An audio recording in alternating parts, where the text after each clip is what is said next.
So what's your call on the Chinese currency next year? How low can it get, dollar China? Morning, David. Yes, Chinese offshore renminbi has been riding a very strong bullish trend this year against the backdrop of COVID disruptions.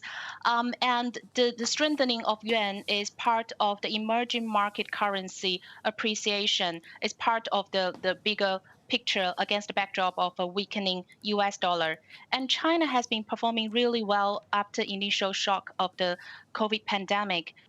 In the third quarter, it registered a 4.9% growth in its GDP, leading major industrial economies by at least 3 to 6 months. And also recently, it saw very strong trade surplus, which is pointing to a very strong capital inflow.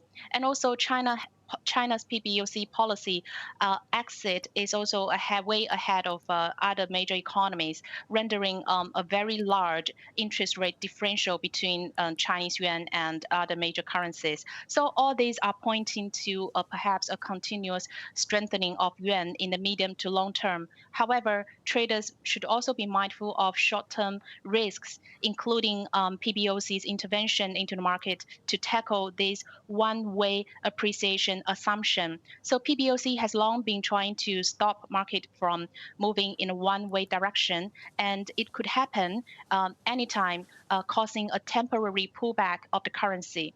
And also another downside risk of yuan is the potential re-enlighting of U.S.-China tensions under Biden administration next year. So I think this risk shouldn't be underestimated, especially when market is too complacent about yuan's strength, rendering it vulnerable to a pullback or a trend reversal should that happen.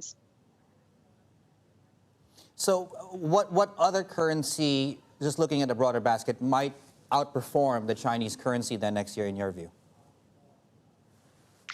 Actually, Southeast Asian currencies has been doing really well this year, especially if you look at Thai baht, Indonesia rupiah, and Malaysia ringgit, Singapore dollar. All these ASEAN currencies has registered strong gains against the greenback, partly due to dollar's own weakness, but also emerging market has saw capital inflow accelerating in the past few months. For example, Singapore stock market saw institutional money inflow for the entire month of November, a huge money pouring into the Singapore stock market, which also led Sing dollar to strengthen against other currencies. So this trend has shown no sign of stopping anytime soon as investors position themselves for a post-COVID world with the help of vaccines. And also Southeast Asian economies, which are relatively more tourism reliant, they have been badly hurt by the COVID pandemic. However, as the vaccines are gradually rolled out in major Western economies, this picture could set to change and also help to continue to drive capital inflows to these countries, underpinning their currency's strength.